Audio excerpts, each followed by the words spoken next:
You are listening to Parking Lot Perspectives with Darin and Evan.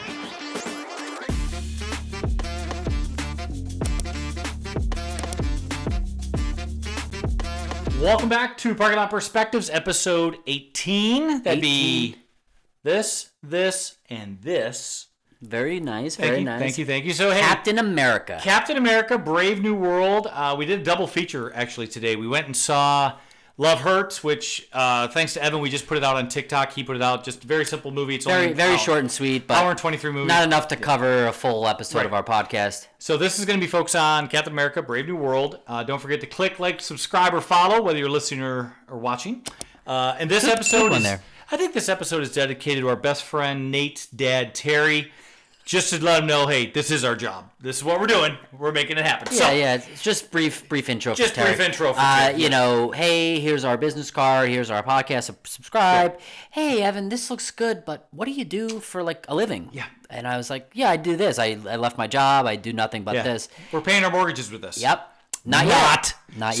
Just a shout out. Having some fun with Terry. But, hey, let's jump right in. So, one, this is a movie that is really the start to the new Marvel universe. This is putting the past behind. Would be beneficial, but not needed to have watched all the things in between, like Captain America and the Winter Soldier. Yep. There is a movie that came out in 2021, a Marvel movie called The Eternals. That does play into this, but again, you don't have to watch it. Evan didn't detract from anything. I went right into this without that. I think, again, my last movie was probably Endgame. Yeah. I mean, a lot of people, I think, fall into my boat where they kind of gave up. A lot of the main characters are gone, and, this is the new era of Marvel. I got to give it credit. I went into this with low expectations, so did you. Anthony Mackie, there's a storyline. We're going to cover it. Yep. Great. I think, give it a chance. We saw it in Dolby. Wow. Before we even jump in, I want to make sure that everyone understands. Go see this. We are recommending you go see this, but see it in a theater with really good sound. We did. We have... It's 2025 now, so we left the Regal in Birkdale, and we moved to the AMC in Northlake. Shout out to the AMC in Northlake. Don't forget that if you want to sponsor us, we'd be glad to have you. Yep. But Evan's like, Darin, we got to go watch this in Dolby. And there was a scene over the Celestial Island that we'll get to in a second, and Evan's like, wow, this is like Top Gun Maverick, because the sound...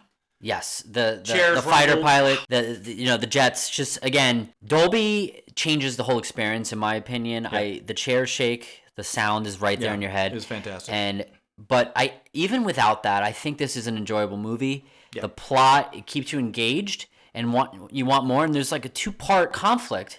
Again, no spoilers here, but you think it's done. Yeah. And maybe there's more. So, real quick, we did see the preview for the Thunderbolts, which is, again, a new phase of Marvel Entertainment.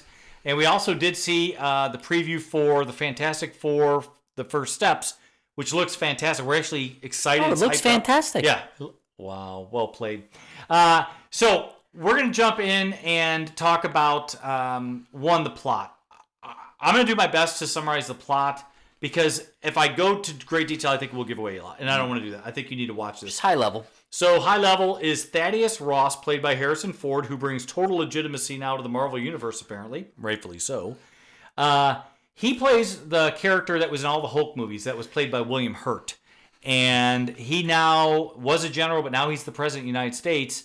And he talks his campaign is together. So they're trying to get a treaty signed is really the plot of the movie between Japan, India, France, the United States, because over the Celestial Island, which came about at the end of the Eternals movie from 2021, there is the element called adamantium. No, I'm not going to spell it. That's a very big word there. Big word. It's like supercalifragilistic. It's a good spelling bee word. I would love to see someone try to spell that. So that's what they're trying to do, is they're trying to share the resources from the Celestial Island. So that's the plot. I'm not going to get too far into it because... I think he has it well. Again, I think the only thing that we want to highlight here is Marvel should have kept out the whole idea of the Red Hulk in the marketing. Man, Evan called that right away. If they would have done that like Endgame, nobody knew that Iron Man dies at the end of the Endgame. We were like, everyone cried. If they would have kept it out, this would have been great. Just the amount of awe, right, and theater reactions from Endgame, everyone showing up at the end of the fight. I mean, that was all hidden. That wasn't in the trailer. I think they kind of threw Red Hulk in this, trying to promote the movie heavily. They could have left him out, and then you would have had that awe moment in this, big time, because he had some great moments, and you will see that for sure. So That said, we'll jump into the director, Julius Ona, I believe is his name. Yep. He really hasn't done anything. He did a Lucy, you said Cloverfield something? Cloverfield Paradox, which was a bomb. Put it lightly. Cloverfield the original was not directed by him. Yeah, so he kind of came out of left field. I guess he might know someone in the Marvel industry or Anthony Mackie's neighbor or something. Got to give him credit, though. I think the critics... Well shot. I think the critics ripped him apart, but the audience kind of... Talk about that for a second, because we're on IMDb, and IMDb is just raking this over the coals. 6.1 on IMDb, 43 on Metascore, and I think probably in the 40s or 50s on Rotten Tomatoes, critic, but the audience 70 plus, which is where we kind of lean. Yeah. And when you're in the 70s for Marvel as an audience score, you got to see it. Yeah, it's a fun movie. It's an enjoyable movie. It's not a bomb. It's not Green Lantern, although I did enjoy Green Lantern. I know. That was a fizzle. Wow.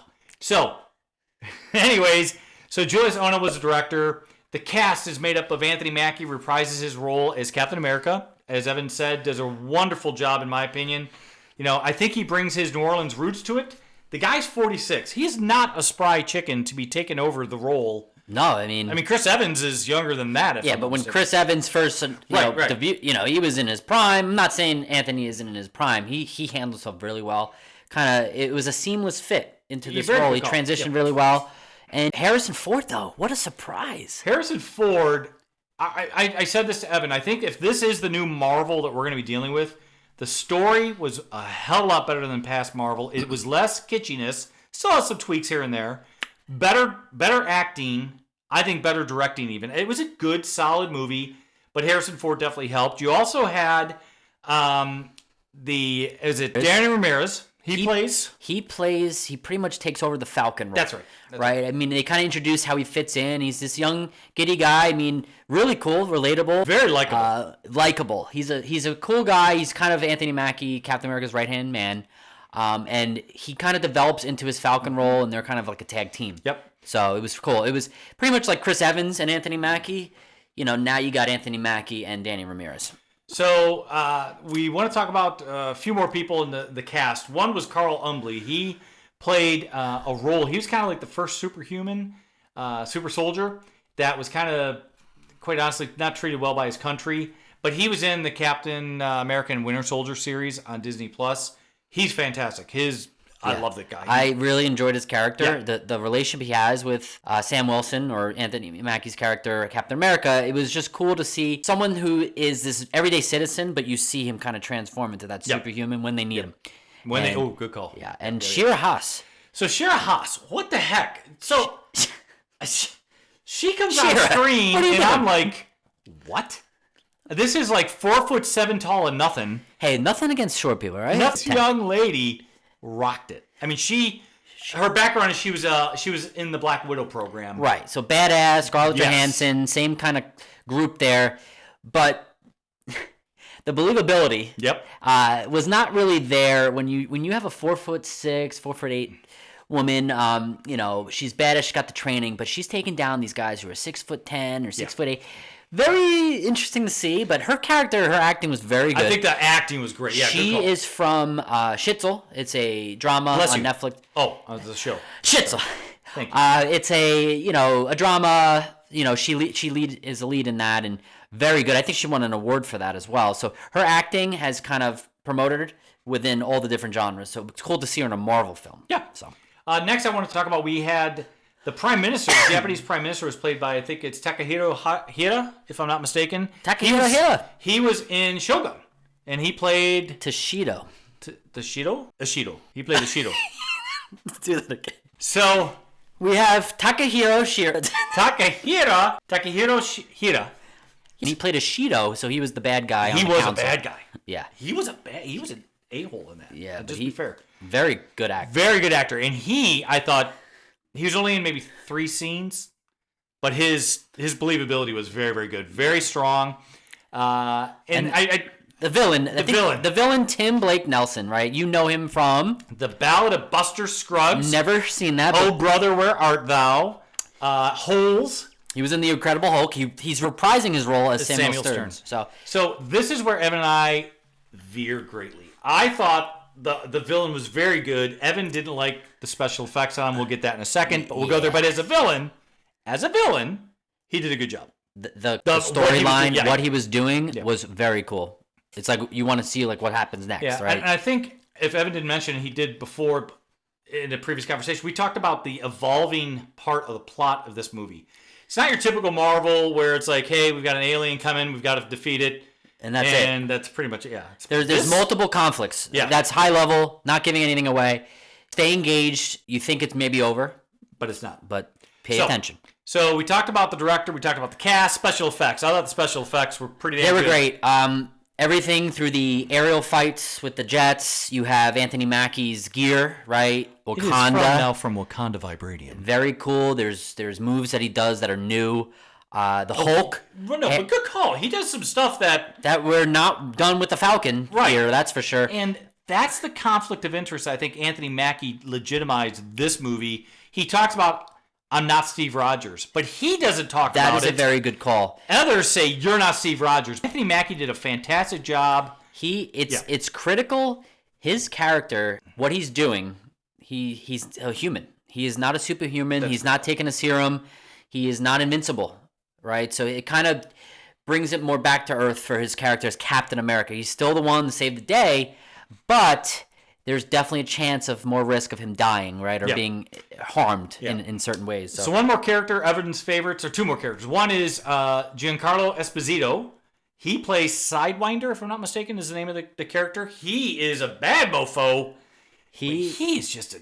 Man, he's wicked. You know him. I'm sitting there and looking at you because you've never seen it. I see Gus Fring. There's moments in this movie. There's certain things he's doing, his expressions. Gus Fring from Breaking Bad, the villain. Darin needs to see that. For those who don't know, Darin has not seen Breaking Bad yet. Not to throw him on the spot. Right in, throw me down. So to Nate, Paul, Chris, and Evan, I'll watch it. I just got done binge watching because my kids told me to watch Boardwalk Empire years ago. That's a good one. That's a good show. So I'll be doing Breaking Bad. We'll do a whole thing on that. And then the last person I think we need to mention is, if I'm not, her name is like Sosha Rockmore. She plays like the head Secret Service agent to Anthony Mackie, Captain America's inside person in the White House. Yep. Because there's a lot of, not politics, but White House themes and scenes, right? Because it's critical. Harrison Ford is the president, right? His character... Thaddeus Ross, he is the president in this, so they kind of go through the backstory and how that happens quickly, and then they're kind of focused in that setting. Right. So while we have a second, don't forget to subscribe, click like, or follow. Good job. Yeah. We can use people to spread the good word of what we're doing. So Terry, your boat friends. Terry, your boat friends, your golf friends. Hey, Terry, we're counting on you to get us a few more subscribers. This is our day job. That's right. We have a lot invested. That's right. A lot of invested. Got to make house payments. So. Composer, I think her name is Laura Karpman, if I'm not mistaken, is the composer. The music I thought was really good. It's not outstanding. It's not the greatest score you're ever going to hear. It's not Ennio Morricone. It's very good. But it's made better by watching it in Dolby because the music really. The Dolby enhances this. I will say, even if you don't see it in Dolby, maybe you don't want to spend that extra money. I think you still have a good time. Yeah, I agree with that. It definitely enhanced the experience. But the sound, the music, right? What's the song? The Blue song. I'm Mr. Blue by the Fleetwoods, by the way. Yeah, that's all we'll leave it. We'll leave you with that. We're just going to talk about Little Manchurian Candidate, if anyone knows what that is. Yeah. Okay, so special effects, we kind of started talking about it, and then we drifted off, as we tend to do. But Evan did not like one of the people in the special effects. And Tim Blake Nelson. TBN. He played the villain. Yes, Samuel Stearns. Again, I get where they're going with the color and all that, but he might not be identical, and we'll put it side by side. Obviously one has hair, one doesn't, but the green complexity of the face and like all of that, he just reminded me of the frog guy from the X-Men. The one mutant. Another Marvel franchise. Yeah, so maybe that's where they got the idea. I just thought his, the makeup things could have been a little bit better. But I'm not going to keep knocking it because the overall special effects were fantastic. Yeah, the CGI was not overused like it has been lately in Marvel movies previous. I will say that I gave Evan grief because I'm like, hey, it's not Green Lantern. It's not the Skarsgård character where his head's monstrously big. You got to remember, this guy's green. For what reason? Oh, he's been pelted by gamma rays. Let's recall the 1966 song that joined the cartoon series. Doc Bruce Banner, pelted by gamma rays, turned into the Hulk. Ain't he unglamorous? So, wow. Trivia fact of the day. So, for everyone to stay away. For once in a while, every once in a while, we don't actually get somebody to talk to in Parking Lot Perspectives. We were stunned at how many people left. Evan had already Googled that we knew there was an end scene coming. There was an end scene. We're not going to give it away. Most people know in Marvel there is an end scene to wait. When the credits rolled, people beelined it out of there. I don't know if they had dates or something. Yeah. Maybe they had to go to the bathroom. They didn't come back, so we were left with only a handful of people. You actually asked the guy next year. I asked the guy sitting next to us, hey, you want to do it? And he's like, no, man, I'm good. His girlfriend's like, oh, why don't you do it? And I'm like... I think he was nervous. He doesn't realize how many subscribers we have. We're famous. He doesn't realize the fame that we have. We could have really promoted him his career. But it's fine. Right here at Parking Lot Perspectives, we want to gauge the viewers, but that's why we ask you to please like, comment, tell us what you think. Did you see this? We'll respond to you immediately. We'll give you our feedback, vice versa. I think it's good to have that engagement. So let's jump into our rating scale. For those of you that might not remember, we have Sizzle is great, Meh is okay, and Fizzle is sucks. So let's talk about the plot. I am leaning towards Sizzle on plot. I agree. I think you're sorry to cut you off. I think the word you use, it evolved. The plot was it's an evolving plot. Man, it just went evolving plot. Yeah. It kind of covers some backstory here and there. But, man, did it kind of flow. 2-hour runtime. I didn't feel bored. 1 hour 58. I didn't feel bored at all. There's cheesy parts. Not many. Minimal. But for someone like Captain America, Chris Evans, leaving this role, right? Good call. And the Marvel movies recently that weren't that good. It kind of had a lot of people going into this. The plot's going to be terrible. This is not going to go anywhere. I was pleasantly surprised. That is why I'm leaning towards Sizzle here. Agreed. I agree with that. Cast. I'm going to go... I know we don't do halves here, but meh to Sizzle. I think the cast was great.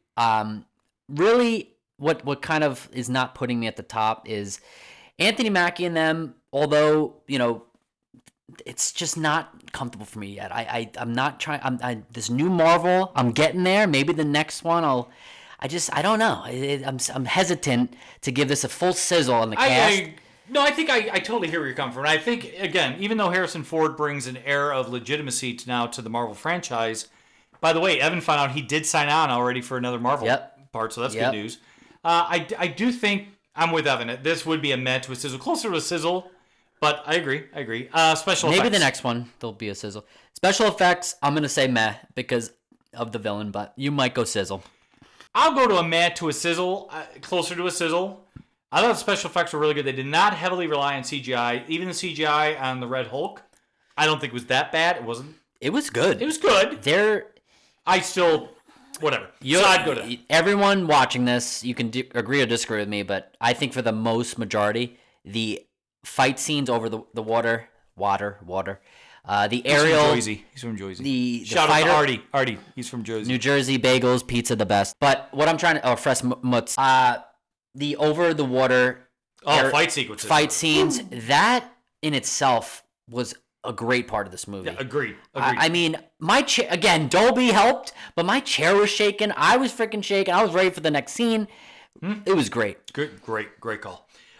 Music, composer. I'm gonna go Sizzle and composer. I enjoyed it. Wow.